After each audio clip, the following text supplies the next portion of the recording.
The first time Naomi Parker heard what the town really thought of her. She was standing behind the feed store with flour dust settling into the creases of her work dress, and the words hit harder than any fist ever could. She had come around the corner to fetch another sack when she heard Mrs. Henderson's voice, sharp as broken glass, saying to the Reverend's wife that some women were simply too heavy to ever find love, that it was God's way of keeping the natural order. Naomi stood frozen, the summer heat of 1882 pressing down on her shoulders in Owyhee, Nevada, a mining town that had seen better days but still clung to its judgments with iron fingers. She was 23 years old, strong enough to lift a full-grain sack without help, and had curves that her mother once told her would be celebrated in a kinder world. But this was not a kinder world.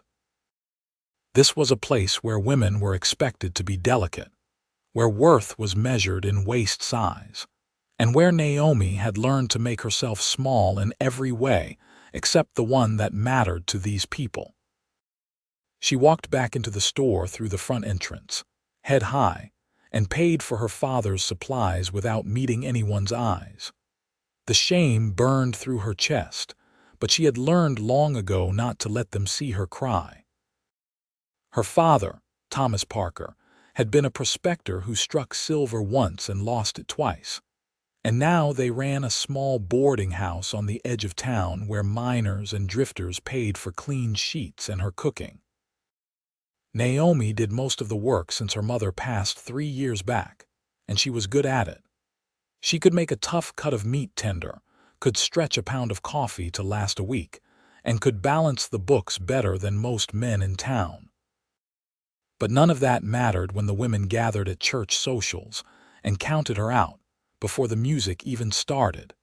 The boarding house sat at the end of a dusty road, a 2-story structure her father had built with his own hands during the boom years. It was painted white once, but the sun had faded it to the color of old bone.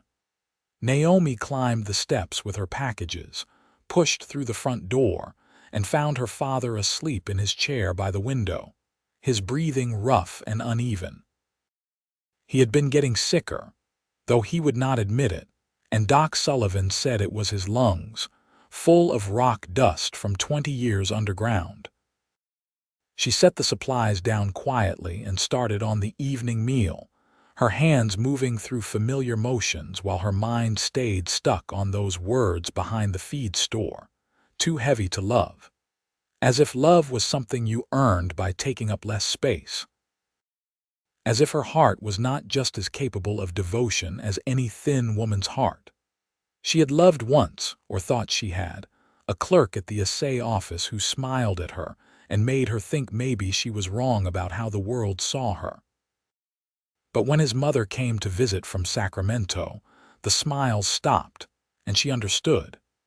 His mother had looked at Naomi like she was a problem to be solved, and within a month, he was engaged to a girl who could fit both hands around her own waist. Naomi was stirring the stew when she heard the sound of a horse outside, then boots on the porch. They had 3 boarders currently, all miners working the depleted claims up in the hills, and none of them were due back until dark. She wiped her hands on her apron and went to the door, opening it to find a man standing there with dust on his clothes and exhaustion written into every line of his face. He was tall, with dark hair that needed cutting and eyes the color of winter sky, and he held his hat in his hands like he remembered his manners even when he was dead tired. "Madam, I am hoping you have a room available," he said, his voice rough but polite. "I can pay in advance, and I do not cause trouble." Naomi looked him over, making the quick assessments she had learned to make. His clothes were worn but well kept, his boots good quality though they had seen hard miles, and his horse was a fine roan gelding that looked better cared for than the man himself.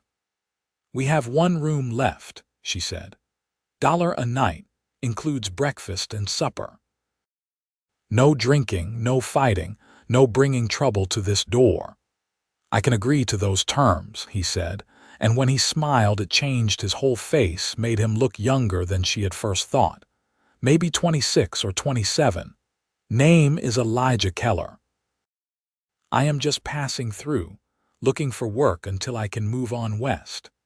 She showed him to the room upstairs, the small one at the end of the hall that looked out over the scrub brush and distant mountains. He paid her for 3 nights, which was longer than most drifters stayed, and asked what time supper was served. When she told him an hour, he nodded and said he would wash up and be down. Naomi went back to her cooking, telling herself not to notice the way his eyes had met hers directly, without that quick flicker down and away that most men did, that assessment and dismissal she had learned to expect. Supper that night was stew and biscuits, and the boarders ate at the long table in the dining room while Naomi served, and her father made his way slowly down the stairs to join them. Elijah Keller sat at the far end, listening more than talking while the miners complained about the claims and the heat and the price of dynamite. He had good table manners, Naomi noticed, and he thanked her when she refilled his coffee. When one of the miners, a rough man named Garrett who had been boarding with them for 2 months, made a joke about Naomi's biscuits being as heavy as she was, Elijah's fork stopped halfway to his mouth, and his expression went cold. "I think those are the best biscuits I have had in 5 years of traveling," Elijah said, his voice quiet but carrying weight. "And I think a man who insults the hospitality he is receiving is not much of a man at all." The table went silent. Garrett's face turned red, and for a moment Naomi thought there would be trouble, but then Garrett looked at Elijah's eyes and apparently decided against it. He muttered something that might have been an apology and went back to his stew. Naomi felt her throat tighten, not sure if she was grateful or embarrassed or angry that she needed defending at all. She finished serving in silence and retreated to the kitchen, where she could hear the rumble of conversation starting up again without her. She was washing dishes when Elijah appeared in the doorway, his empty plate in hand. "I can bring this back myself," he said. "You do not need to wait on me hand and foot." "It is part of the service," Naomi said, not looking at him. "You paid for it." "Still, seems like you do enough work around here without me adding to it." He set the plate on the counter beside her. "I am sorry if I spoke out of turn at dinner. I just do not abide men who think being cruel makes them clever." Naomi finally looked at him, searching his face for the pity she had learned to recognize, but she did not find it. He just looked matter-of-fact, like he had commented on the weather. "You did not need to do that," she said. "Maybe not," Elijah agreed, "but I wanted to." He nodded to her and headed back toward the stairs, leaving Naomi standing in the kitchen with her hands in the dishwater, and her heart doing something complicated in her chest. The next morning she woke before dawn, like always, and started the breakfast preparations. Her father was already coughing in his room, a wet sound that made her stomach clench with worry. She would need to get Doc Sullivan again soon, even though they could barely afford his last visit. The miners came down one by one, ate quickly, and headed out to their claims. Elijah was the last to appear, and he offered to help clear the table even though she told him it was not necessary. "Where are you from, Mr. Keller?" Naomi asked as she poured him more coffee. It was forward, maybe, but the boarding house gave her some license to be curious about the people sleeping under their roof. "Started out in Missouri," he said, "but I have been moving west for the past 8 years, working ranches and riding herd. I was a cowboy up in Montana last year, but the outfit I was with folded when the owner died and his son sold off the cattle. Been drifting since, looking for the next thing." "And what brings you to Owyhee? We are not exactly on the way to anywhere." Elijah smiled slightly. "That is exactly why I came. I was tired of being on the way to somewhere. Thought I would stop in a place that was just itself, see if there was work to be had. I heard in Elko that the ranches around here sometimes need extra hands." "They do," Naomi confirmed. "The Rocking J is about 10 miles north, and they are always looking for men who know their way around cattle. Mr. Jameson is fair, pays decent." "I appreciate the information." Elijah finished his coffee and stood. "I think I will ride out there today, see if he is hiring. If he is, I might need to settle my bill and move on, depending on where the work is." Naomi felt an unexpected disappointment at the thought of him leaving, which was foolish considering she had known him less than a day. She nodded and went back to her work, telling herself that drifters always moved on. That was their nature, and she should not start imagining things that were not there. But Elijah returned that evening with news that Jameson had hired him to help with a cattle drive to Winnemucca. A week's work that would pay well enough to set him up for a while. "He said I could stay in the bunkhouse," Elijah told her as she served supper, "but I told him I already had accommodations in town that suited me fine, if it was all right to keep my room here and ride out each morning."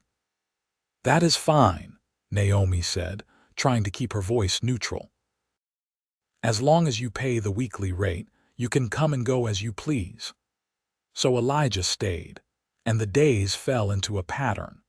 He would leave before sunup and return after dark, smelling of horses and dust, and he always took time to wash up before joining the table for supper. He started helping with small things without being asked, bringing in firewood or fixing a loose board on the porch steps. Naomi's father, Thomas, seemed to take a liking to him, and the two of them would sit on the porch in the evenings when Thomas was feeling well enough, talking about the old days and the changes they had seen.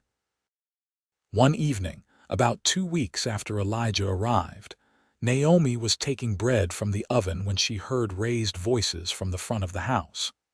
She set the pan down and hurried to the hallway, finding Garrett blocking the front door and arguing with Elijah about something. "I am just saying you seem mighty comfortable here," Garrett was saying, his voice ugly with insinuation. "Makes a man wonder what extra services you are paying for." Naomi's breath caught. She knew exactly what he was implying, the assumption that a woman like her could only attract male attention through improper means. Before she could say anything, Elijah moved, not violently but with clear purpose, stepping into Garrett's space until the other man had to back up or be run over. "You are going to apologize to Miss Parker," Elijah said, his voice low and dangerous. "And then you are going to pack your things and find somewhere else to stay, because I do not think you understand how to treat decent people with respect." "You cannot throw me out," Garrett blustered. "This is not your house." "No, but I can make you wish you had left on your own." Elijah did not raise his voice, but something in it made Garrett's face go pale. "Your choice." Garrett looked past Elijah to where Naomi stood in the hallway, and for a moment she thought he would refuse. But then he muttered something that might have been an apology and pushed past them both, stomping up the stairs to his room. They heard him moving around, slamming drawers, and then he came back down with his bag and left without another word. The door closed behind him with a bang that rattled the windows. Thomas appeared from the parlor, leaning on his cane. "Good riddance," he said. "I never liked that man. Always felt like he was waiting for an excuse to be worse than he was." Naomi found her voice. "You did not have to do that. We need the money from the boarders." "You need better boarders," Elijah said firmly. "And if losing his money means you do not have to hear that kind of talk in your own home, then it is money well gone." That night, after Thomas had gone to bed and the house was quiet, Naomi sat on the porch watching the stars appear one by one over the dark mountains. She heard the screen door open and knew without looking that it was Elijah. He sat down on the steps beside her, not too close, respecting the distance even as he broke the solitude. "Can I ask you something?" Naomi said after a while. "Of course. Why do you care?" "About what Garrett said, about any of it. You barely know us." Elijah was quiet for a moment, and she could hear the crickets singing in the brush, the distant howl of a coyote. "I grew up with a sister," he said finally. "Emma.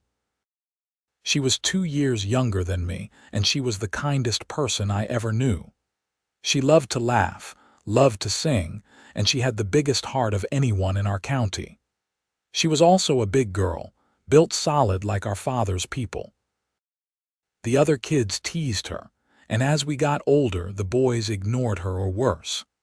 I watched her try to make herself smaller, watched her stop singing, watched the light go out of her bit by bit, because the world told her she was not worth loving the way she was. What happened to her?" Naomi asked softly. "She married a man who courted her when she was 18, and we all thought it was a good thing, that finally someone saw her worth. But he was not kind. He married her because he thought she would be grateful, thought she would never stand up to him because she believed what everyone had told her about herself.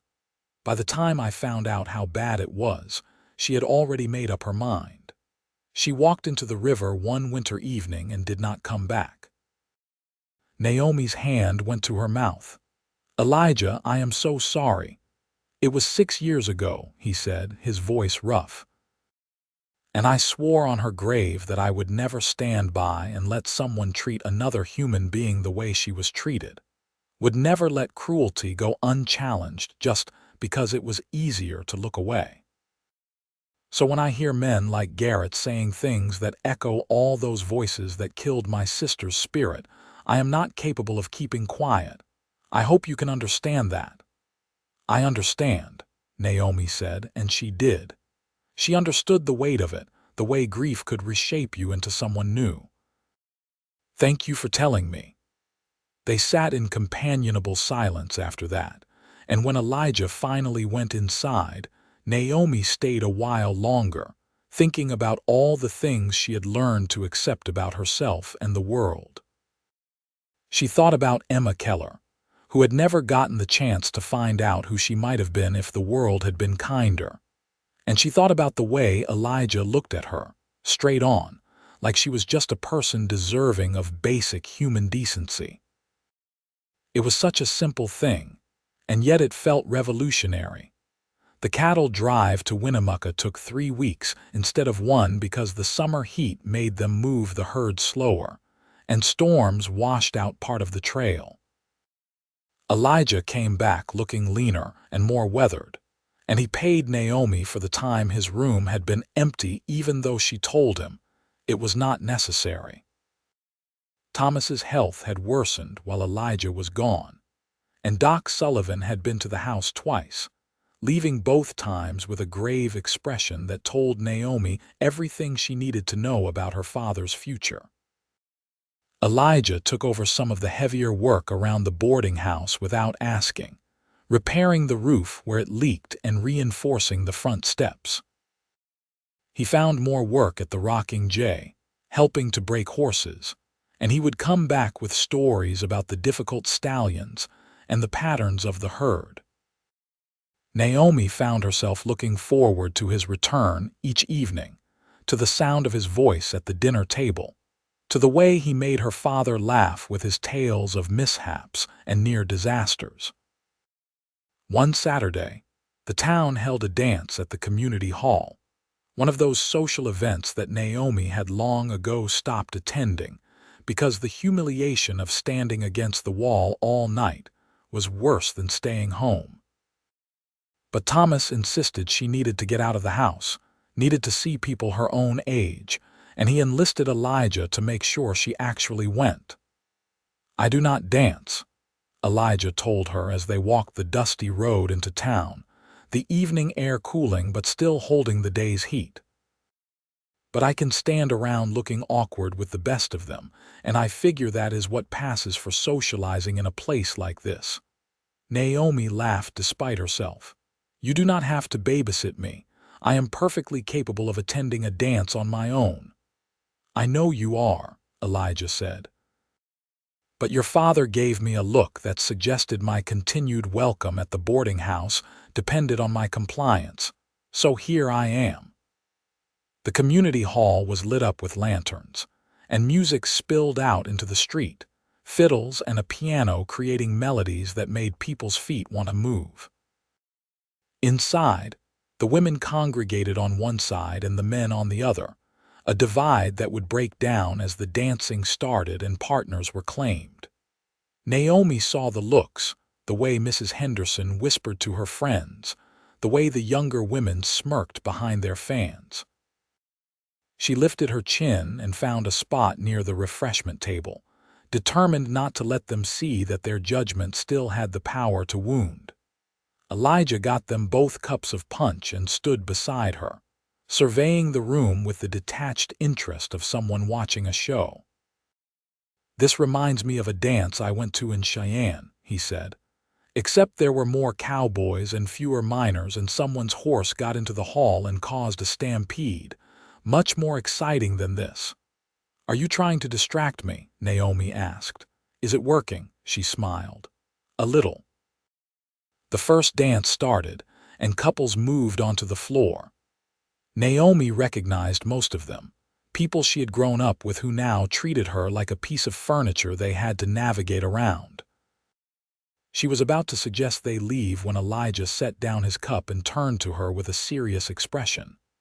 "Miss Parker, I know I said I do not dance, but I was not being entirely truthful.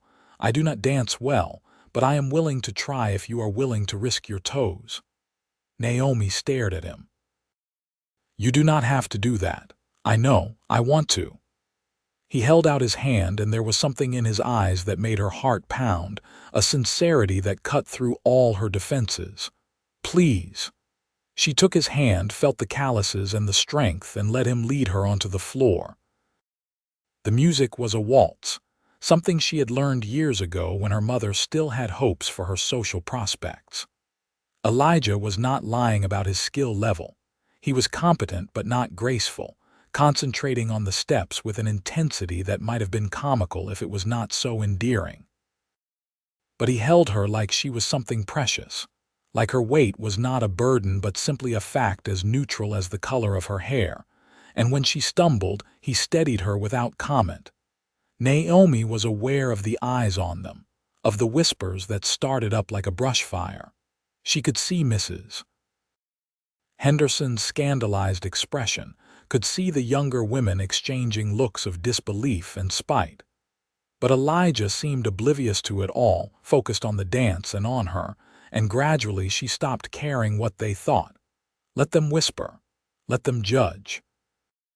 For once in her life, she was dancing at a town social, and the man holding her was not doing it out of pity or charity, but because he wanted to.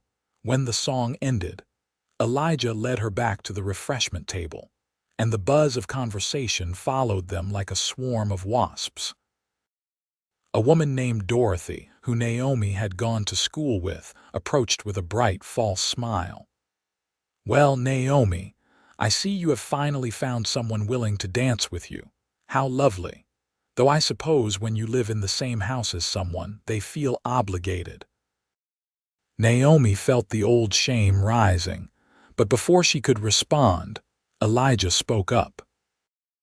"Actually, I asked Miss Parker to dance because she is the most interesting woman in this room, and I figured if I was going to risk embarrassing myself with my poor dancing, I would rather do it with someone worth talking to afterwards.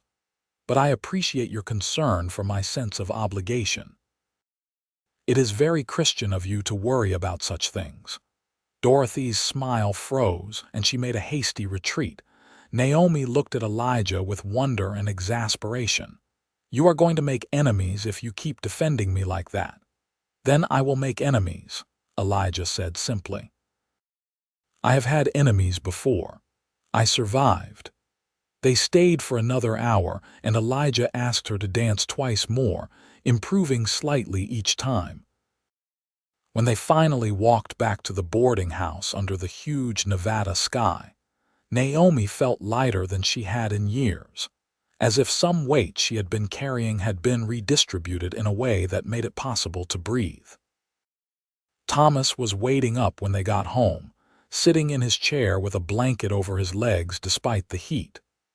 "Did you have a good time?" he asked, and there was something in his expression that made Naomi think he knew exactly what had happened, had maybe even planned for it.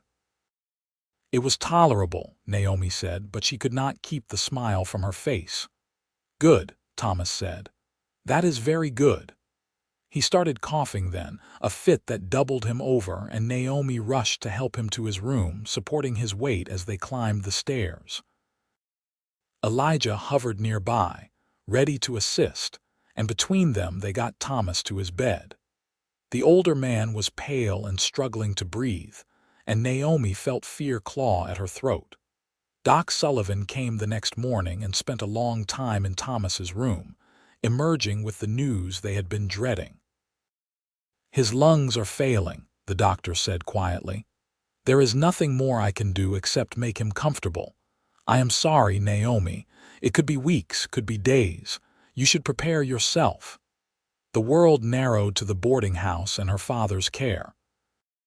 Naomi moved through her days mechanically, cooking and cleaning and managing the boarders, but most of her attention was on the second floor, on the room where Thomas lay struggling for each breath. Elijah took on more of the work without being asked, handling the heavy lifting and the repairs, and he sat with Thomas when Naomi needed to sleep, reading to the older man from the Bible or the newspapers, whatever Thomas requested. One evening, when Thomas was having a good spell, he asked to speak to Elijah alone. Naomi stepped out of the room, though she was curious about what her father wanted to say. She busied herself with mending in the hallway, close enough to hear if she was needed but far enough to respect their privacy. Their voices were low murmurs, indistinct, and after about 20 minutes Elijah emerged looking thoughtful and serious. "What did he want?" Naomi asked. "Just to talk," Elijah said. "Man-to-man things." But his expression suggested it was more than that, and Naomi wondered what her father had said, what requests or warnings he might have issued. She did not press, though. Thomas was entitled to his private conversations. 3 days later, Thomas Parker died in his sleep, slipping away in the early hours of the morning when the world was quiet and the heat had not yet begun to build. Naomi found him when she brought his breakfast, and she sat beside the bed holding his hand while the tears came in silent waves. Elijah appeared in the doorway, took one look at the scene, and went to make the necessary arrangements, giving her time alone with her father. The funeral was small, attended by the people who owed Thomas money or favors, and by a few genuine friends who had known him in the boom years. Reverend Matthews said words about dust and redemption, and they buried Thomas Parker in the town cemetery on a hill overlooking the valley where he had spent the last decades of his life chasing silver and dreams. Naomi stood at the graveside in her black dress, the one she had worn for her mother's funeral, and felt the weight of being alone in the world settle onto her shoulders. Except she was not alone. Elijah stood beside her, a solid presence that did not intrude but did not leave either, and when the service was over and people drifted away, he walked her back to the boarding house and made sure she ate something even though she had no appetite. The other boarders were respectful but distant, understanding that grief needed space. That night, Naomi sat in her father's chair by the window and tried to figure out what came next. The boarding house was hers now, but the debts were also hers, and she was not sure she could manage both the work and the finances alone. She would need to find help, or sell the place, or something. The future felt like a vast blank space that she had no map for. Elijah found her there, brought her tea, and sat on the floor near her feet like a guard dog. "What are you thinking?" he asked after a while. "That I do not know what I am doing," Naomi admitted. That I am 23 years old and I feel like I am 100.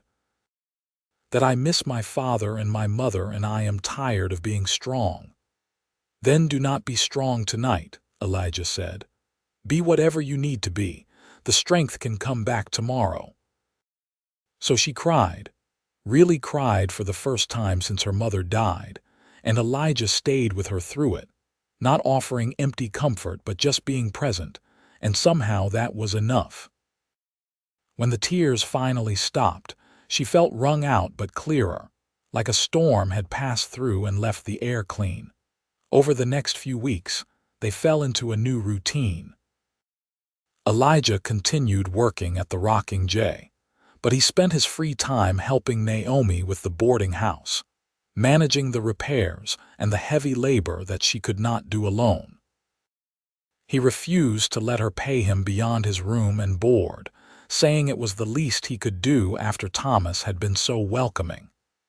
Naomi protested, but not too hard, because she needed the help and they both knew it.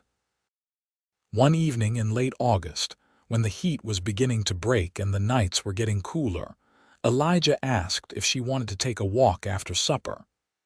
They headed out of town, following a path that led up into the hills where the view opened up and you could see for miles.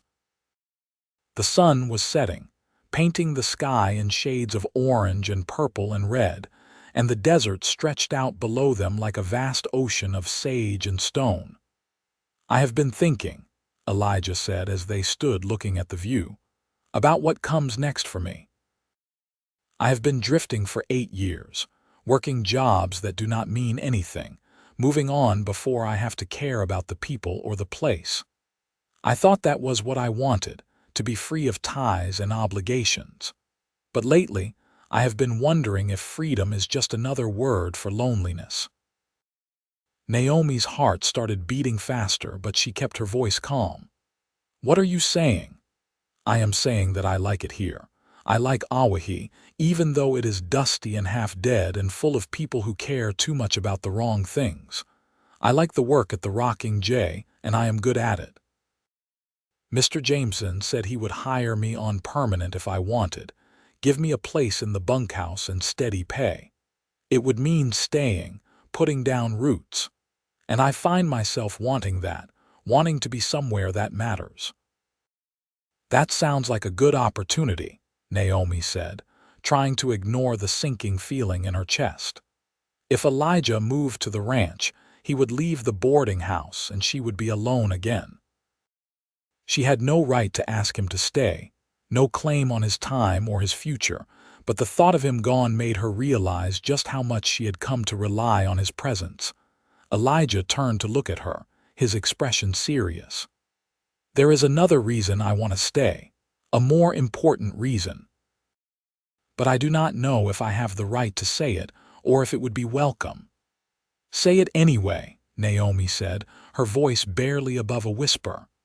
I care about you, Elijah said simply, not as a boarder or a friend, though you are both those things. I care about you the way a man cares about a woman he wants to build a life with.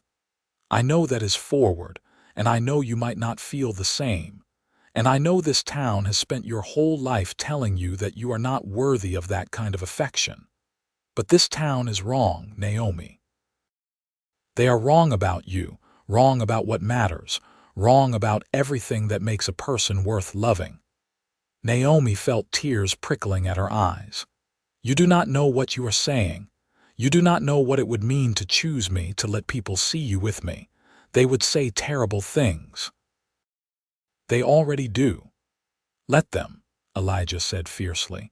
Let them say whatever they want. I have spent years watching people I love suffer because they believe the lies this world tells about worth and value. I am not going to let their poison stop me from telling the truth. And the truth is that you are the strongest, kindest, most capable woman I have ever met. You work harder than any 3 men I know. You have a heart big enough to care for strangers, and you have weathered cruelty that would have broken someone weaker. If this town says you are too heavy to love, then I will love heavier than anyone, with more weight and substance than their small minds can comprehend. I will love you in a way that proves them all wrong. Elijah, she breathed. And then she was in his arms, pulled close against his chest, feeling the solid reality of him, the way his heart hammered under her ear. He held her like she was precious, like her weight was nothing compared to the value he placed on her. And for the first time in her life, Naomi let herself believe that maybe she was worth this, worth being chosen, worth being loved. When they pulled apart, Elijah cupped her face in his hands, his thumbs brushing away the tears on her cheeks. I am not asking you to marry me tonight, he said. I know we need time, need to be sure. But I am asking if I can court you properly, if I can make my intentions known and see where this goes. Will you let me try? Yes, Naomi said, and the word felt like stepping off a cliff into open air, terrifying and exhilarating all at once. Yes, I will. They walked back to the boarding house holding hands, and Naomi felt the town's eyes on them from behind curtains and over fences. Let them look, she thought. Let them see that someone had chosen her, had looked at her and seen something worth treasuring. It would not stop their gossip, might even make it worse, but for once she did not care. She had spent so long trying to be invisible, trying not to take up space or draw attention, and she was tired of shrinking. If Elijah could be brave enough to court her publicly, she could be brave enough to let him. The next Sunday, they walked to church together, and the whispers started before they even sat down. Mrs.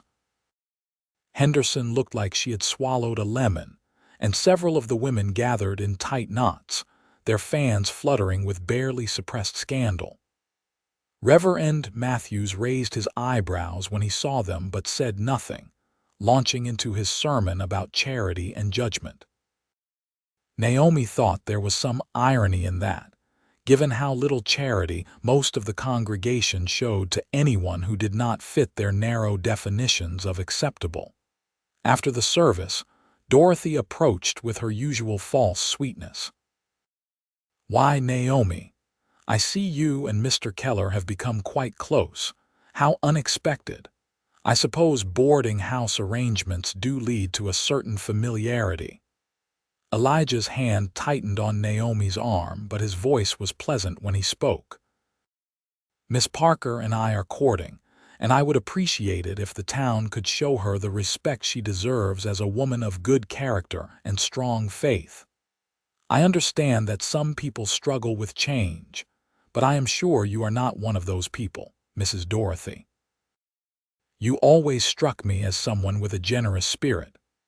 Dorothy looked flustered, caught between the insult and the compliment, unable to respond without revealing herself as the small-minded gossip she was.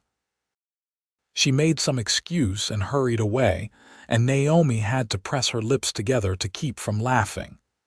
You are dangerous with words, she told Elijah as they walked home. Only when necessary, he replied. I find that people like that respond better to being embarrassed than to being confronted directly. Makes them think twice before opening their mouths. As the weeks passed, the town gradually adjusted to the reality of Naomi and Elijah as a couple. Some people remained hostile, whispering behind hands and making pointed comments, but others seemed to accept it, or at least stop actively opposing it. Mr. Jameson at the Rocking J gave Elijah a raise and said he was glad to have found a good man worth keeping. Doc Sullivan stopped by the boarding house and told Naomi he thought Thomas would have been pleased to see her happy. Small kindnesses that added up to a shift in how the world felt. Elijah was true to his word about courting properly. He took Naomi on walks in the evenings, brought her small gifts like wildflowers from the hills or a book he thought she would enjoy. He helped with the boarding house work, but also made sure they had time together that was not about labor, time to just talk and learn each other's stories. He told her about his childhood in Missouri, about his parents who died in a cholera outbreak when he was 20, about the years of drifting that followed Emma's death. Naomi told him about her mother's illness, about the loneliness of growing up different in a place that punished difference, about the dreams she had set aside because they seemed impossible. What were the dreams? Elijah asked one evening as they sat on the porch watching the stars emerge. Small things, mostly, Naomi said. I wanted to learn to play the piano, but we could never afford one. I wanted to travel, see other places, find out if the rest of the world was like Owyhee or if there were places where people were kinder. I wanted to fall in love and have a family, but I had convinced myself that was not possible for someone like me. It is possible, Elijah said firmly. All of it is possible. Maybe not exactly the way you imagined, but possible. We could get a piano if you want. Save up for one. And traveling, we could do that. After we are married, we could take trips, see some of the country. I have been through a lot of it, but going with you would make it new again. After we are married, Naomi repeated, testing the words. You sound very certain about that. I am, Elijah said, meeting her eyes. I know my own mind, Naomi. I know what I want, and I want to spend my life with you. But I also know you need to be certain, need to be sure I am not just another thing the town is pushing you toward. So I am willing to wait until you are ready. But Naomi realized she was already sure, had been sure since that evening in the hills when he told her he would love heavier than anyone. She had spent her whole life waiting for permission to want things, and she was done waiting. I am ready, she said. I am sure. Elijah's face lit up, and he took her hands in his. Then I am asking properly. Naomi Parker, will you marry me? Will you let me be your husband and spend the rest of my days proving that this town was wrong about you, that you are the most remarkable woman I have ever known? Yes, Naomi said, laughing and crying at the same time. Yes, I will marry you. They set the date for October, when the heat would have broken and the fall colors would be starting to appear in the hills. It was a short engagement by most standards, but they were both adults who knew their own minds, and they saw no reason to wait. Elijah moved his things out of the boarding house to a room at the Rocking J, observing propriety, but he came by every day to help with the work and spend time with Naomi. The wedding preparations were simple, because neither of them wanted a big fuss. Naomi made her own dress, cream-colored calico with lace at the collar and cuffs, and Elijah bought a new suit from the general store that made him look like a different man, polished and prosperous. They decided to have the ceremony at the boarding house rather than the church, which raised some eyebrows but also meant they could control who attended. Reverend Matthews agreed to perform the service, and Mr. Jameson offered to give Naomi away since her father was gone. The morning of the wedding, Naomi woke early and went through the house making sure everything was ready. She had cleaned until the floors shone, had cooked enough food for the small gathering they expected, had arranged wildflowers in jars throughout the parlor. Her hands were shaking as she dressed, and she had to stop several times to breathe through the nervous excitement that threatened to overwhelm her. This was really happening. She was really going to marry Elijah Keller, was really going to have the life she had stopped letting herself dream about. There was a knock on her door, and when she opened it, she found Mrs. Henderson standing there, which was the last thing she expected. The older woman looked uncomfortable, her hands twisting the handle of her handbag, and for a moment neither of them spoke. I wanted to apologize, Mrs. Henderson said finally, the words clearly difficult for her. For the things I said about you, the judgments I made. My husband reminded me last night that the Bible says we will be judged by the same measure we use to judge others, and I have been uncharitable in my thoughts about you. You are a good woman, Naomi, and you deserve happiness. I hope you will accept my apology and my best wishes for your marriage. Naomi was stunned. Of all the people she expected to soften, Mrs. Henderson was not one of them.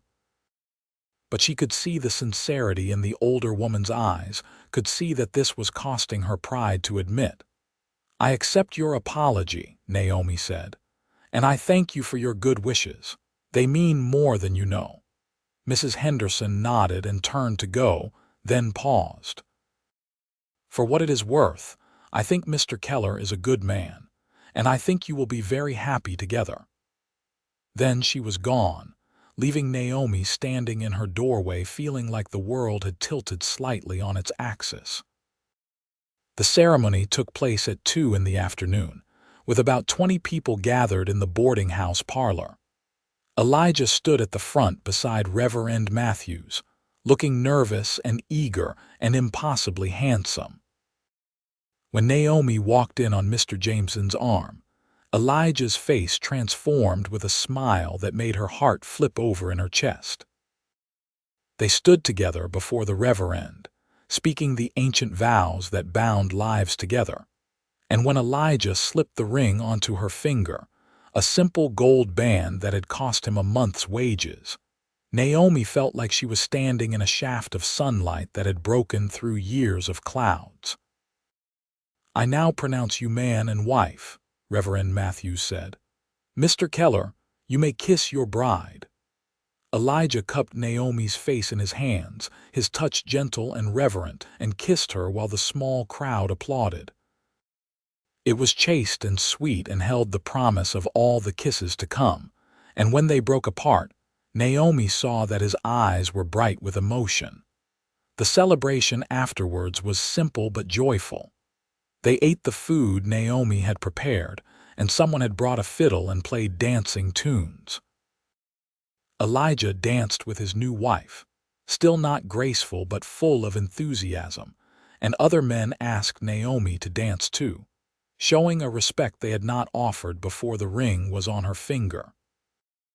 It bothered her a little that their treatment of her changed because she now belonged to a man they respected, but she decided not to let it ruin her day. She would worry about changing the town's mind later. Today was for celebrating. As the evening wore on, the guests began to leave, offering congratulations and heading back to their own homes. Mr. Jameson shook Elijah's hand and told him to take a few days off for his honeymoon, and Doc Sullivan pressed a gift into Naomi's hands, a medical text that had belonged to his wife, saying every household should have good information. Finally, it was just the two of them in the boarding house that was now their home, the lanterns burning low and the silence comfortable. Elijah took Naomi's hand and led her upstairs to the room that had been hers and was now theirs, newly arranged with furniture he had built and curtains she had sewn. He closed the door behind them and turned to face her, his expression serious. "I want you to know," he said quietly, "that I understand if you are nervous. We can take this as slow as you need, can wait until you are comfortable.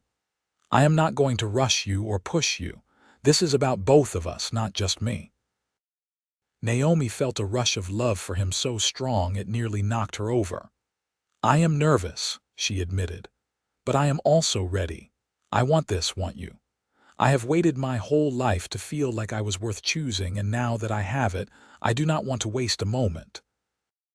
What followed was tentative and sweet, a joining that was about more than just bodies but about trust and vulnerability, and the merging of two lives into something new. Elijah was gentle and patient, and when Naomi gasped with surprise and pleasure, he smiled against her skin like he had just discovered something miraculous. Afterwards, they lay tangled together in the narrow bed, Naomi's head on Elijah's chest, his hand stroking her hair, and the world outside seemed very far away. "I love you," Elijah said into the darkness. "I do not think I have said that clearly enough. I love you, Naomi Keller. I love your strength and your kindness and your stubbornness and the way you hum when you cook. I love how hard you work and how much you care about doing things right. I love you in a way that makes me want to be better, to deserve you." "You do not have to deserve me," Naomi said, pressing a kiss to his collarbone. "Love is not about deserving. It is about choosing, and I choose you. I love you too, Elijah. I love your honor and your loyalty and the way you stand up for what is right even when it is hard. I love how you make me laugh and how safe I feel with you. I love you, and I am so grateful that you came to my door that day looking for a room." They fell asleep wrapped around each other, and when Naomi woke in the morning to find Elijah beside her, real and solid in hers, she felt a peace she had never known before. This was what it meant to be loved, to be chosen, to have someone look at you and see value beyond what the world said you should be. This was what it meant to come home. The first weeks of marriage were an adjustment, learning to share space and decisions, negotiating the small conflicts that arose when two people tried to build a life together. Naomi had to learn to let Elijah help without feeling like she was failing at managing things herself, and Elijah had to learn that Naomi's independence was not rejection, but part of who she was. They worked through it with patience and humor, and gradually the rough edges smoothed out. Elijah continued working at the Rocking J, and Naomi managed the boarding house with his help. They talked about their plans for the future, about whether to stay in Owyhee or move somewhere else, about whether they wanted children and what kind of life they hoped to build. Naomi found herself imagining things she had never let herself imagine before. A baby in her arms, growing old with someone beside her, a future that stretched out bright and full of possibility. In November, Naomi realized her monthly courses were late. She waited another week before saying anything to Elijah, not wanting to raise hopes that might be dashed, but when the nausea started in the mornings, she knew. She told him one evening after supper, watching his face carefully for his reaction. Elijah went very still for a moment, and then a grin spread across his face that was like the sun coming up.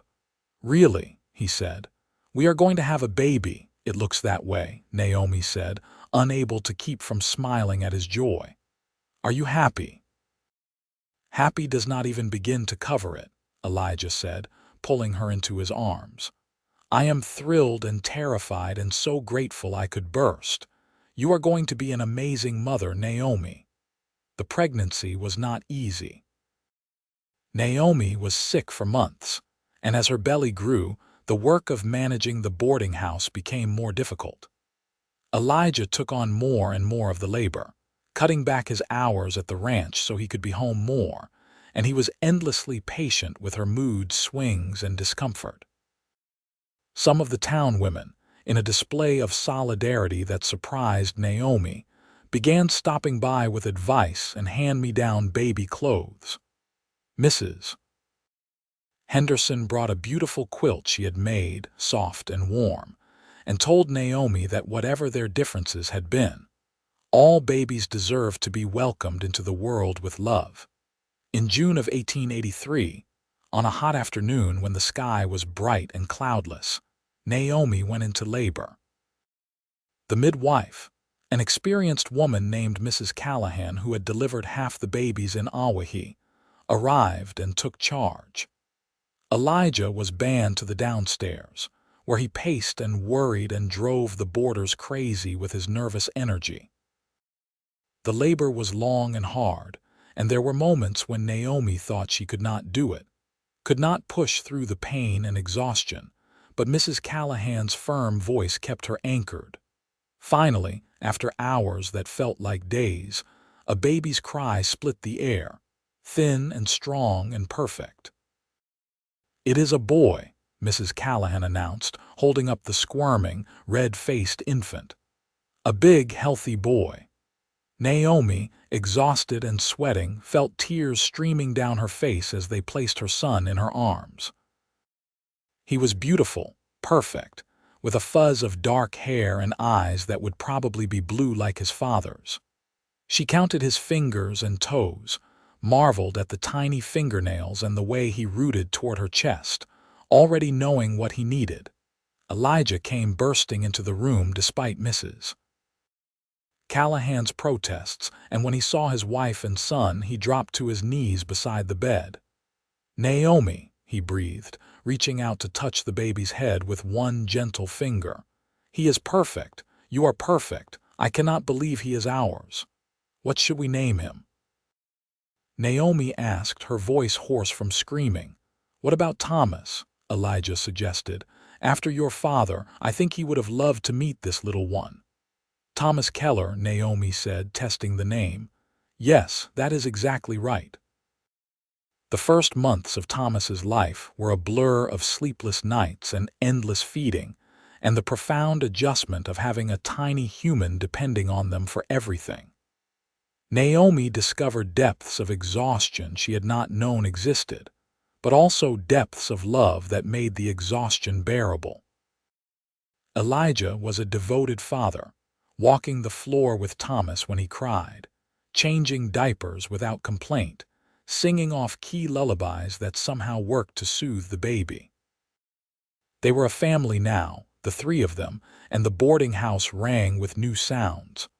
A baby's laughter, Elijah's silly voices, Naomi singing the songs her own mother had sung. The town, seeing them as parents, seemed to soften further in their judgment. It was harder to gossip about a woman's weight when she was nursing a baby, harder to question her worth when she was clearly loved by a good man and doing the hard work of raising a child. Naomi still heard comments sometimes, still saw the looks, but they hurt less now. She had proof that the town was wrong about her, had a husband and a son and a life that was full and meaningful. When Thomas was 6 months old, Elijah came home from the rocking J with news. Mr. Jameson was retiring and selling the ranch, and he had offered Elijah the chance to buy a portion of it, a smaller spread that would be theirs to manage. It would mean taking on debt, would mean years of hard work to make it profitable, but it would also mean independence, a legacy to build for their son. "What do you think?" Elijah asked Naomi that night as they sat together in the parlor, Thomas asleep in the cradle Elijah had built.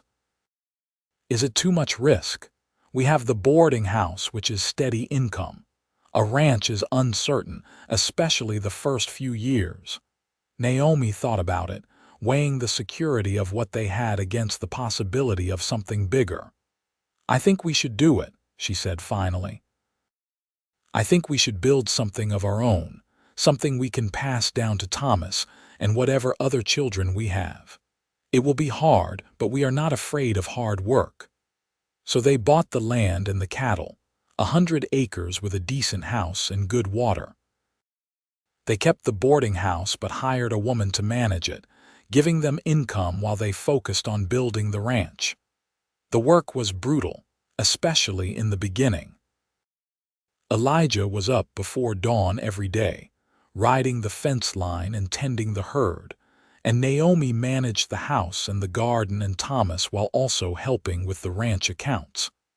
But they were doing it together, building something real and lasting, and there was satisfaction in that.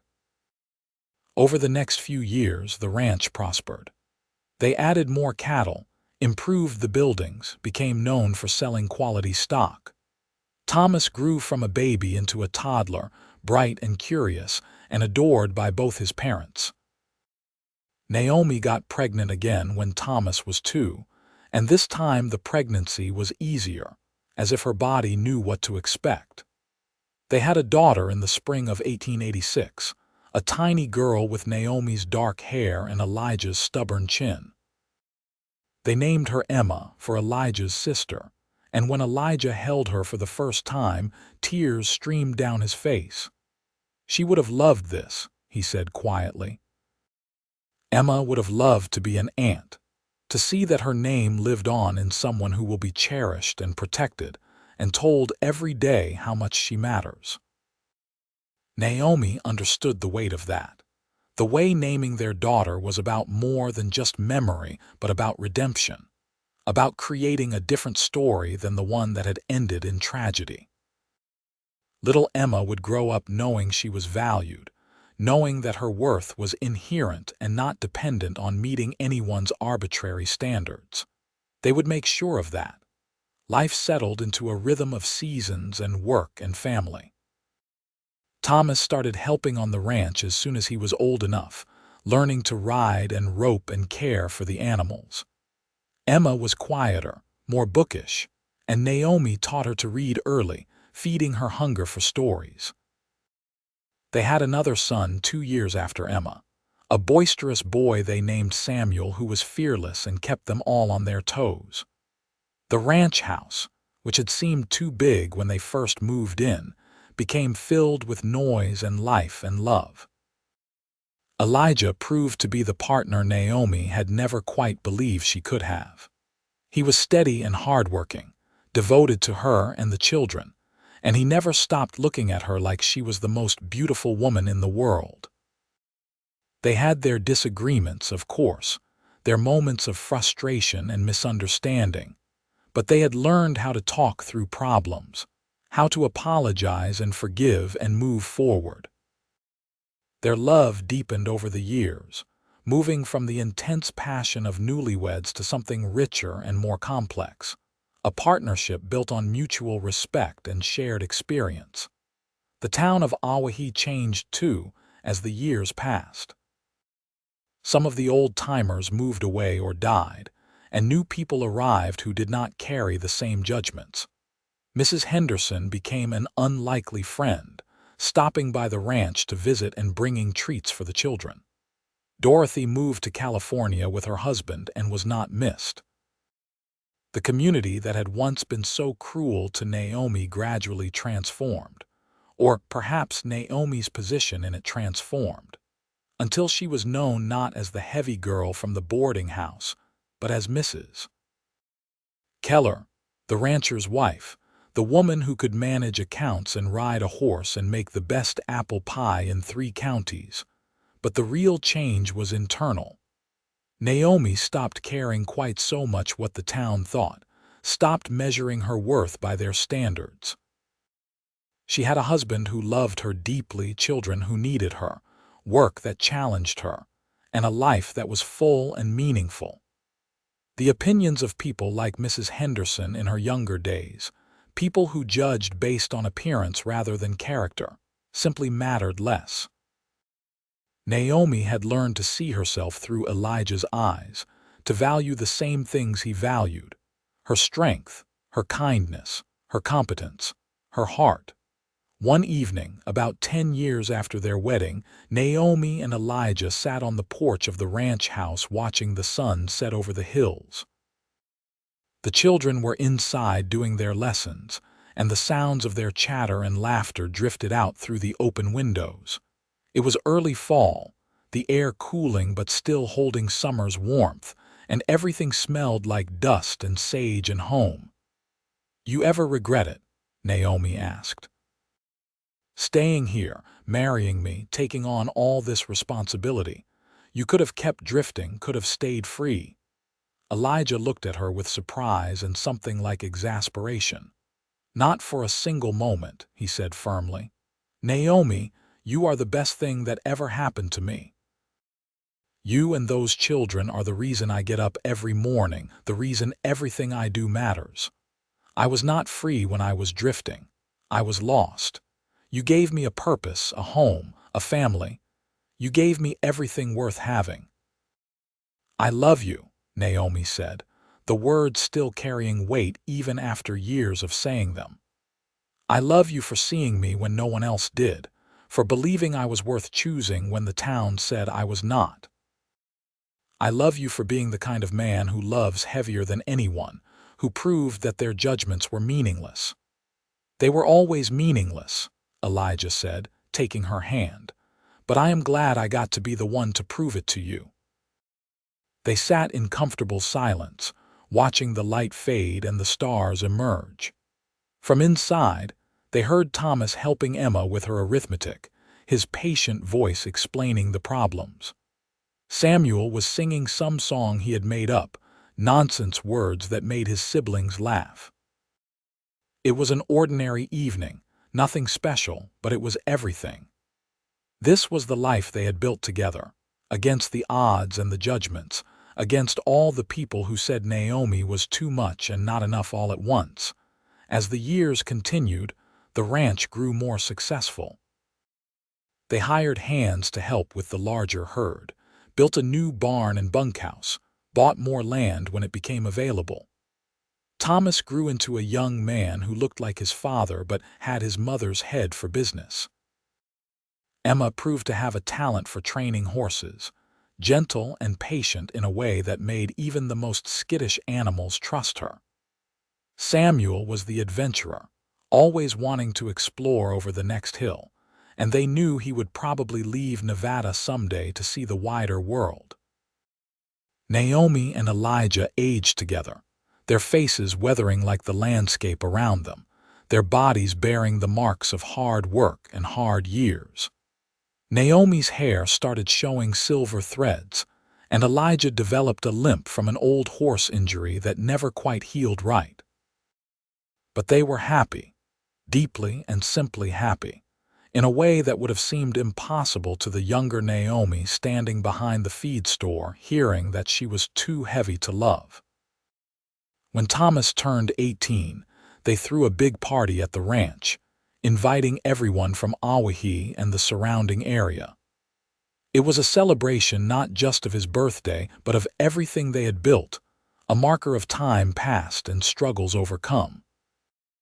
Naomi stood with Elijah watching their son dance with a girl from town, a sweet young woman named Clara who looked at Thomas like he hung the moon, and she felt a profound gratitude for the strange twists of fate that had brought her to this moment.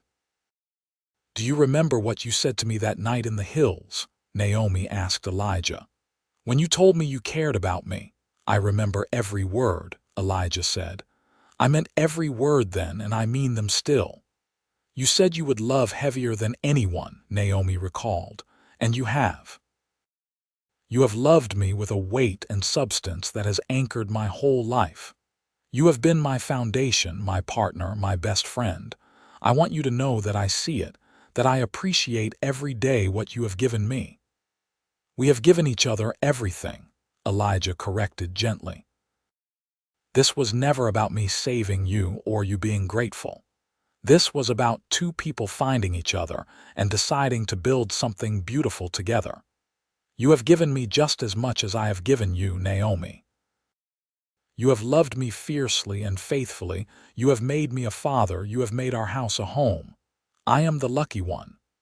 "Then we are both lucky," Naomi said, leaning into his side, "and I think that is how it should be."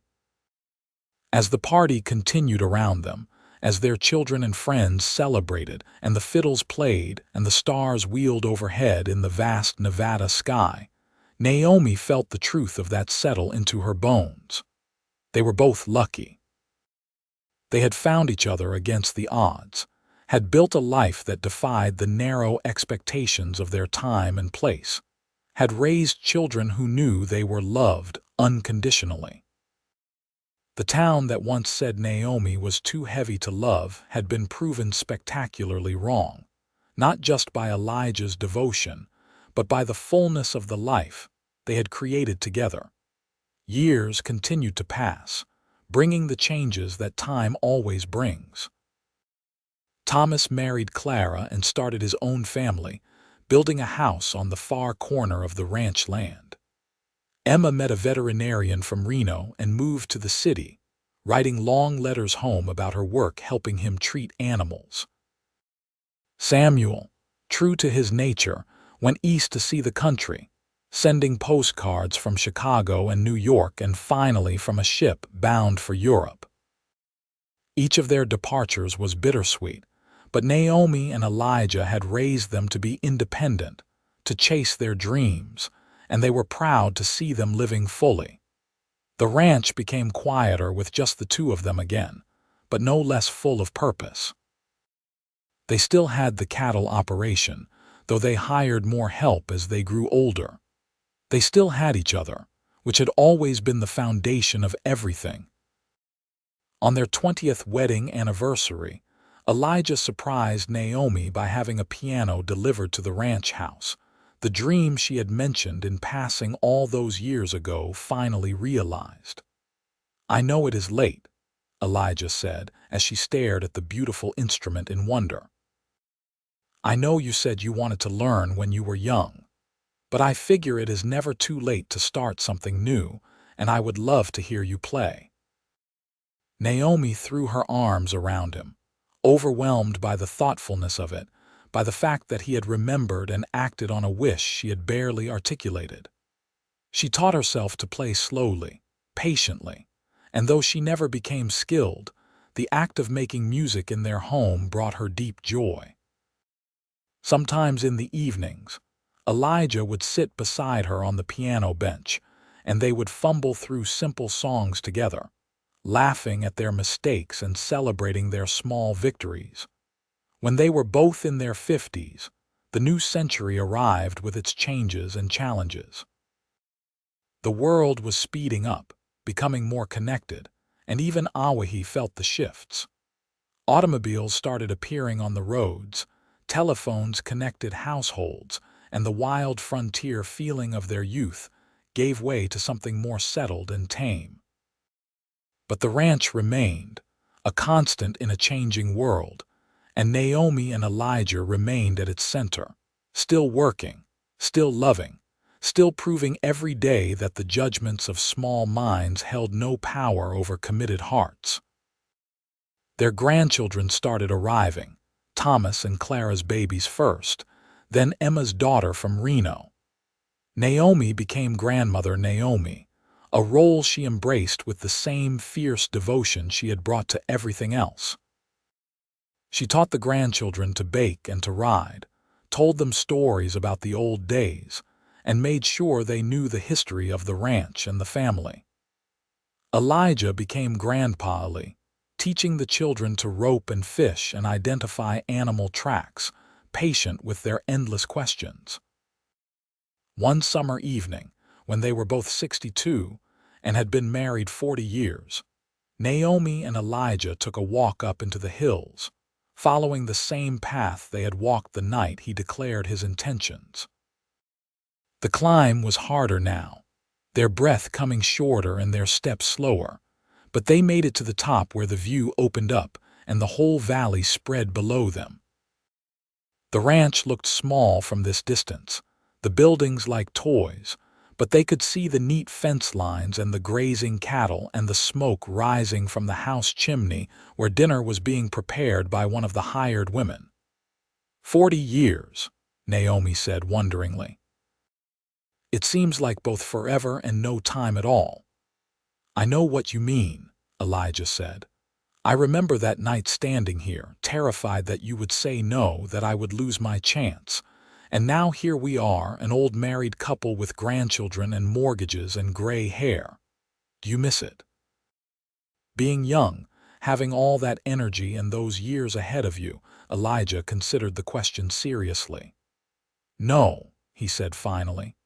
"I think these years are better, actually. We know each other completely now. There are no surprises left, no pretenses. We have weathered everything together, storms and droughts and good years and bad. This is the fruit of all that labor, this comfort and partnership. I would not trade it for all the youth in the world." "I feel the same," Naomi admitted. "When I was young, I was so uncertain of everything, so convinced I was not enough. But being loved by you all these years has given me a certainty about my own worth that nothing can shake. You gave me that, Elijah. You saw me clearly and loved what you saw, and it changed everything." "You gave yourself that," Elijah corrected. "I just reminded you what was always true. You were always worth loving, Naomi. You were always enough. I am grateful I got to be the one to walk through life beside you, but you would have been remarkable with or without me." They stood watching the sun set, the sky turning colors that had no names, and Naomi felt a profound sense of completion. This was what she had been working toward all her life without knowing it, this moment of peace and love and acceptance, this partnership that had outlasted all the doubts and judgments. The town that said she was too heavy to love had been wrong in every possible way. She had been loved abundantly, had loved abundantly in return, and the life they had built together was testament to the power of seeing clearly past the world's cruel limitations. As they walked back down the hill in the gathering dusk, Naomi felt Elijah's hand in hers, calloused and familiar and strong. They had decades yet, she hoped, though at their age you learned not to take time for granted. But whether they had 5 years or 25, she knew the truth of their life together. They had loved heavier than anyone, with a depth and commitment that transformed everything it touched. They had proven that the measure of a person's worth had nothing to do with their body and everything to do with their heart. And they had built something beautiful together, a legacy of love that would outlast them, both in the children and grandchildren who carried their lessons forward. The ranch lights were visible now, warm and welcoming, and they could hear voices calling them home. Thomas was visiting with his family, and the grandchildren would want good-night stories before bed. There would be dishes to wash and animals to check on and all the small tasks that made up a life. But there would also be laughter and music, and the particular comfort of family gathered around a table. There would be Elijah's smile across the room and the grandchildren's hugs, and the satisfaction of another day lived fully. Naomi had spent so many years believing she was too much, taking up too much space, requiring too much effort to love. But Elijah had shown her a different truth, that love was not about smallness or convenience, that the best kind of love was the kind that had weight and substance, that anchored you through storms and celebrated you in sunshine. He had loved her with the kind of heavy, profound devotion that poets wrote about and skeptics doubted existed. And in doing so, he had given her permission to love herself the same way, to stop apologizing for existing, to claim her space in the world with confidence and joy. As they reached the house and were engulfed by the noise and warmth of their family, Naomi caught Elijah's eye across the room and smiled. He smiled back, that same smile that had first made her hope, all those years ago, that maybe the world was wrong about her. And it had been wrong. Spectacularly, completely wrong. She was not too heavy to love. She was exactly right, and she had the life to prove it. A life filled with purpose and partnership, with children and grandchildren, with work that mattered and love that endured. The story could have ended differently. If Elijah had not stopped at the boarding house that dusty day in 1882, if he had not seen past the town's judgments, if he had not been brave enough to declare his intentions and patient enough to earn her trust. But he had done all those things, and she had been brave enough to believe him, to accept his love and offer hers in return. Together they had rewritten the narrative, had turned a story of loneliness and judgment into one of triumph and joy. In the years that followed, they grew older together with the grace of two trees whose roots had intertwined so deeply they could no longer be separated. They saw their children's children have children of their own. They watched the ranch pass to the next generation, Thomas taking over day-to-day operations while they moved into a smaller house on the property, still close but giving the young family space to make their own way. They attended weddings and funerals, celebrated victories and mourned losses, and through it all they remained each other's constant, the one relationship that defined all others. When Elijah was 74, he had a bad fall from a horse and broke his hip.